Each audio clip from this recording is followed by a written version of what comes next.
पहली बात तो अपने मन में यह पक्की कर लेनी चाहिए कि गृहस्थाश्रम जीव के कल्याण में बाधक नहीं है।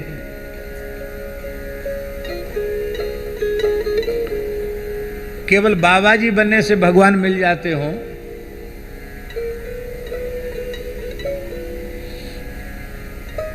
एक सच्ची बात आपको सुनाए।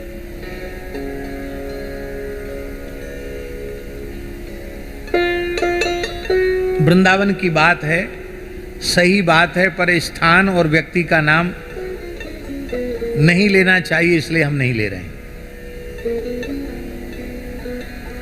एक भोले भाले महात्मा को किसी ने कहा कि तुमको भगवान के साक्षात्कार की इतनी व्याकुलता है और तुम वृंदावन की रस भक्ति प्राप्त करना चाहते हो तो हमारे संप्रदाय में दीक्षा ले लो और बस फिर निकुंज में सीधे ही प्रवेश हो जाएगा, भगवान का साक्षात्कार हो जाएगा।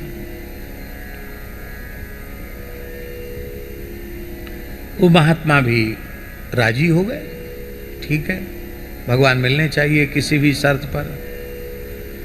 अब वो हमारे पूज्य गुरुदेव भक्तमाली जी से व्याकरण पढ़ते थे, कुछ हमसे भी पढ़ते थे, तो उन्होंने महाराज जी से पूछा, भक्तमाली जी से, कि महाराज जी ऐसे ऐसे हमको भगवान के दर्शन की इच्छा है और अब इतने दिन साधु बने हो गए, भगवान तो मिले नहीं। तो कहते वहाँ दीक्षा ले लो तो मिल जाएंगे।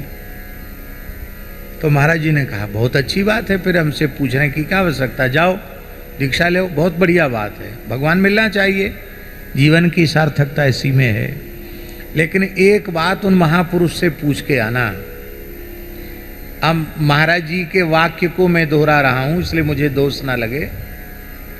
महाराज जी ने कहा कि उन महापुरुष से जाके कहना कि एक वृंदावन सुदामा कुटी में एक अभ्यागत साधु रहता है, उसका नाम अमुक दास है, अपना नाम लिया महाराज जी ने, अमुक दास उसका नाम है, वो भी बचपन से ब्राह्मण कुल में पैदा हुआ, वाराणसी में अध्ययन किया, उसको भी भगवान के दर्शन नहीं हुए। तो यदि दीक्षा लेने मात्र से भगवान के दर्शन हो जाएं तो कहना पहले उसको भी आप दीक्षा देकर कृतार्थ कीजिए, ये कह देना। हम भी ले लेंगे दीक्षा को, कोई बात नहीं भाई, निकुंज में प्रवेश हो जाएगा, इससे बढ़िया और क्या है। वो महात्मा भोला, उसने जाके वहीं वो बात कह दी, अरे राम राम राम, इतने बड़े महात्मा के पास तुमने चुगली कर दी हमारी, खबरदार यहाँ कभी मुंह मत दिखाना, कभी मत आना यहाँ। आप कहें ये घटना के स्मरण का प्रयोजन क्या है? इस घटना के स्मरण का प्रयोजन ये है कि ईमानदारी से भगवत शरणागत होकर भजन करने से भगवत साक्षात्कार होता है। किसी संप्रदाय में दीक्षा लेने से किसी को भगवान का साक्षात्कार नहीं होता है। गृहस्थ को भगवान नहीं मिलेंगे और लंगोटी लगा लेने से भगवान मिल जाएंगे, ऐसा कोई मापदंड तो नहीं है। नाभा जी के भक्तमाल ग्रंथ को महाराज जी उठाकर देखें तो उनमें जो विरक्त संत हैं, विरक्त भक्त हैं, वो तो हम समझते 5-10% होंगे, गृहस्थ भक्त ही सबसे ज्यादा हैं और सबको भगवान की प्राप्ति हो रही है।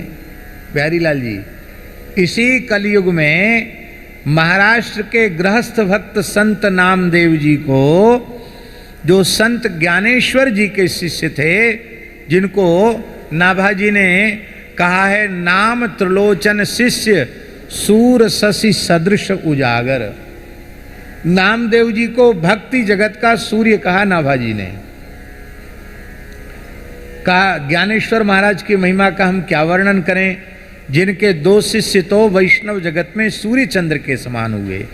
सूर्य कौन है वैष्णव जगत के? बोले संत नामदेव जी। और चंद्रमा कौन है? बोले संत त्रिलोचन जी।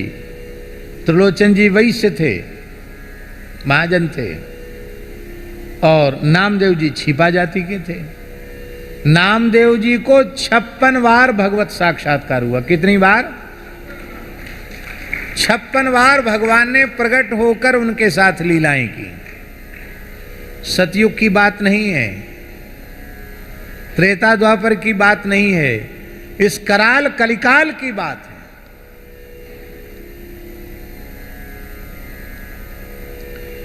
त्रिलोचन जी के यहां 13 महीने तक भगवान नौकर बनकर के रहे। आप सोचो, चौका बर्तन मांजना, रसोई बनाना, गोदावरी जी से जल भर के लाना, भगवान ने अपना नाम रखा अंतर्यामी। और 13 महीने तक उनके घर में सारी सेवा भगवान करते थे। और शर्त रखी भगवान ने, हम सबकी सेवा करेंगे, जितने संत वैष्णव घर में आएंगे सबको प्रेम से बनाकर खिलाएंगे, सारी सेवा हमारे ऊपर छोड़ दो, पर शर्त है हमारी सेवा तुम्हारी जो पत्नी है ना भक्तिन, उनको करनी पड़ेगी। हम अपने हाथ से बनाया नहीं खाते हैं। बहुत से लोग होते हैं उनका नियम होता अपने हाथ से बना के पाते हैं, स्वपाकी होते हैं। भगवान बोले हम स्वपाकी नहीं हैं, हमको तो कोई बना के खिलावे तभी खाते हैं। और हम लोग ऐसा ही करते हैं।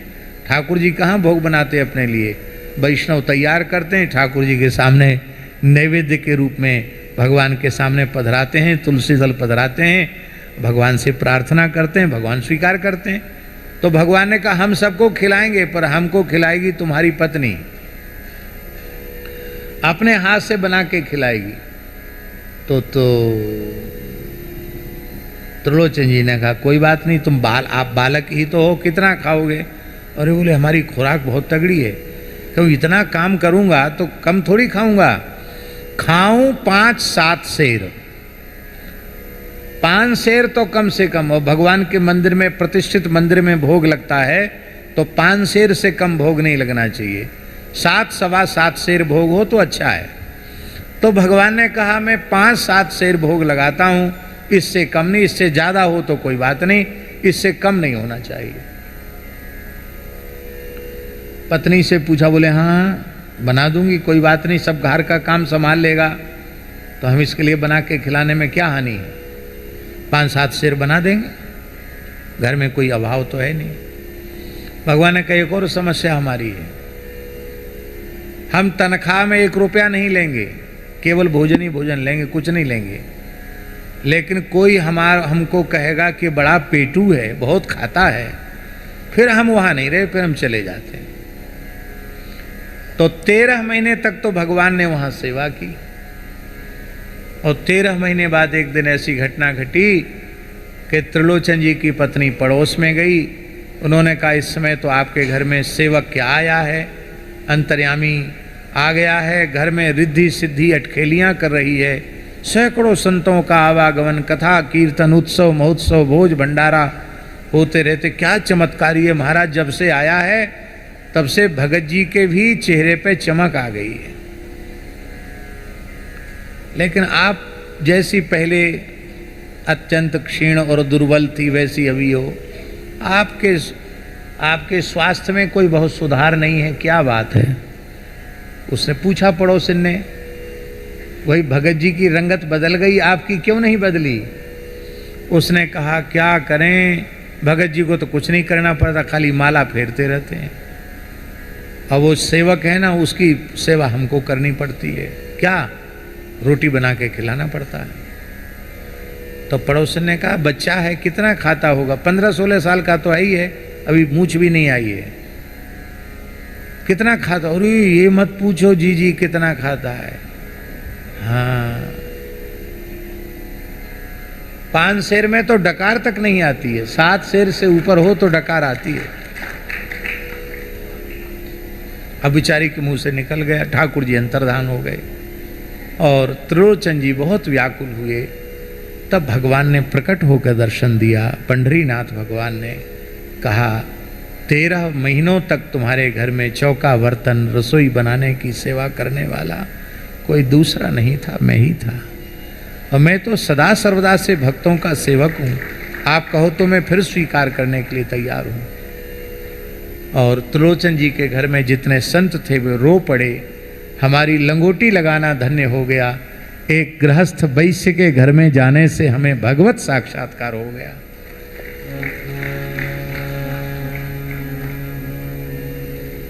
ये तो कहने का आशय यह है, नामदेव जी को 56 बार भगवत साक्षात्कार होता है। वे गृहस्थ भक्त हैं, त्रिलोचन जी गृहस्थ भक्त हैं। श्री नरसिंह मेहता नागर ब्राह्मण कुल में उत्पन्न श्री नरसिंह मेहता जो सौराष्ट्र के महान संत हुए, गुजरात के, 52 बार भगवत साक्षात्कार उन्हें प्राप्त हुआ। कितनी बार? 52 प्रसंग हैं विविध विविध लीलाओं के, जब भगवान प्रकट होकर लीला करते हैं। आप सोचिए, इस कलिकाल में भगवान उनका बेटे की बारात लेकर के गए, उनकी देवती का, उनकी बेटी का विवाह भगवान ने किया। क्या नहीं किया भगवान ने? सब कुछ किया भगवान ने। तो प्रवृत्ति बाधक नहीं है, उस प्रवृत्ति को हमने भगवद अर्पित नहीं किया है, इसलिए बाधा है। इस संबंध में श्री वल्लभाचार्य महाप्रभु का एक वाक्य हमें बहुत प्रिय लगता है। बहुत सुंदर वाक्य है उनका। वल्लभाचार्य जी महाराज कहते हैं, गृहं सर्वात्मना त्याज्यम सचे त्यक्तुम न शक्यते। बोले गृहस्थाश्रम को छोड़ दो, ऐसे वैसे मत छोड़ो अनुराग जी। सर्वात्मना त्याज्यम, एकदम तृण के समान नाता तोड़ दो। अरे बोले भाई आपकी बात हम कैसे माने? सचे त्यक्तुम न शक्यते, कैसे छोड़ के चले जाएं भाई? भगवान ने पत्नी दी है, पुत्र दिए, संतान दिए, उनके प्रति कर्तव्य है, कैसे छोड़ के चले जाएं? कितना वैराग्य नहीं है हमारे भीतर कि हम छोड़ के चले जाएं?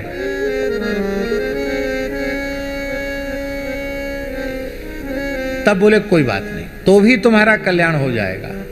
पहला साधन महाराज जी ये बताया कि गृहम सर्वात्मना त्याज्यम, फिर का सचेत त्यक्तुम न शक्यते। यदि वो त्यागने में तुम समर्थ नहीं हो तो कोई चिंता मत करो। कृष्णार्थम तत्प्रियुंजीत कृष्णो नर्थस्य मोचकः। उस गृहस्थाश्रम की प्रवृत्ति को कृष्णार्पित कर दो, श्री कृष्ण तुम्हें समस्त प्रकार के अनर्थों से मुक्त कर देंगे। अब देखिए, खेती हो, व्यापार हो, नौकरी हो, जो भी घर का आपका काम धंधा है, आप ठाकुर जी को अर्पित कर देते हैं, तो आपका गृहस्थाश्रम बंधन कारक कहाँ है? ठाकुर जी की दुकान, ठाकुर जी का मकान, ठाकुर जी का घर, सब कुछ ठाकुर जी का है। हम भी ठाकुर जी के हैं, ये परिवार भी ठाकुर जी का है, ये अतिथि भी सब भागवत हैं, सब भगवान के हैं। इस भाव से यदि कोई भगवत सेवा करे तो उसके कल्याण में कहां बाधा है?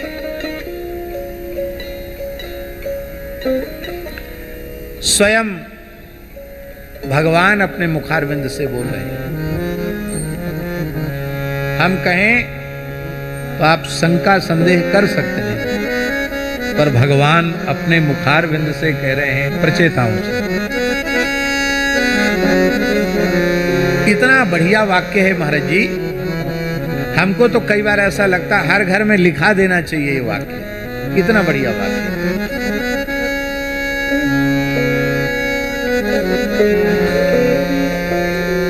खेमका जी, ये श्लोक और इसका श्लोकार्थ अलग से छपा करके जगह जगह, जैसे स्वामी राम सुखदास जी महाराज के वाक्य लिखे जाते या संतों के वाक्य, ऐसे ये भगवत वाक्य है, इसको लिखाए जाना चाहिए जगह जगह। इतना अद्भुत वाक्य है और इसका जितना व्याख्यान किया जाए उतना कम है। और हम इसका विस्तृत व्याख्यान नहीं करेंगे, बहुत संक्षिप्त सरलार्थ ही करेंगे।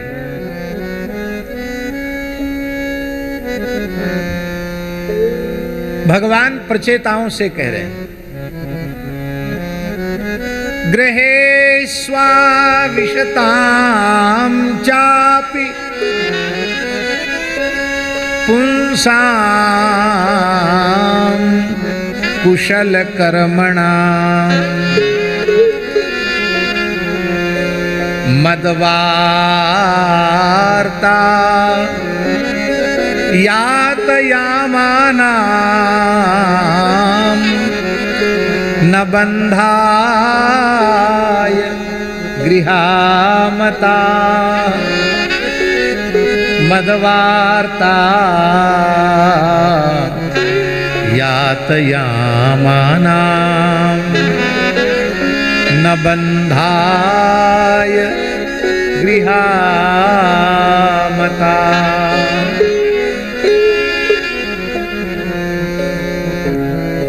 कल जो आप लोगों ने जिज्ञासा रखी थी उसका पूर्ण समाधान इतने से ही हो जाएगा।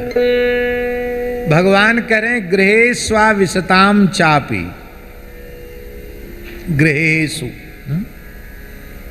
जो जिन लोगों ने विधि पूर्वक गृहस्थाश्रम में प्रवेश किया है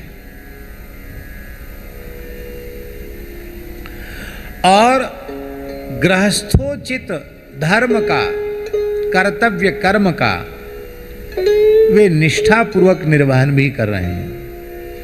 गृहेष्वाविशताम चापि पुंसाम कुशल कर्मणाम,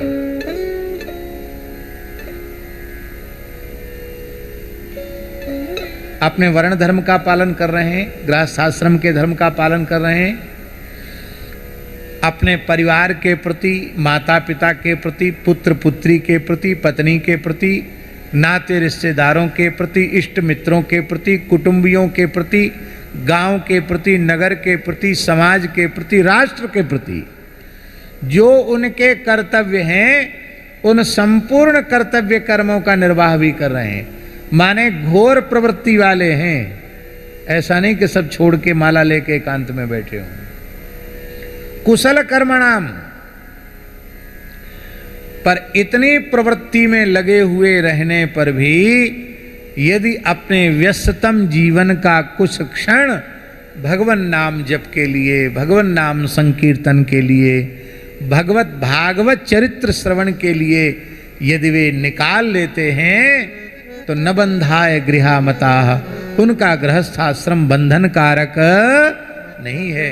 घर में रहते हुए उन्हें सब कुछ मिल जाएगा।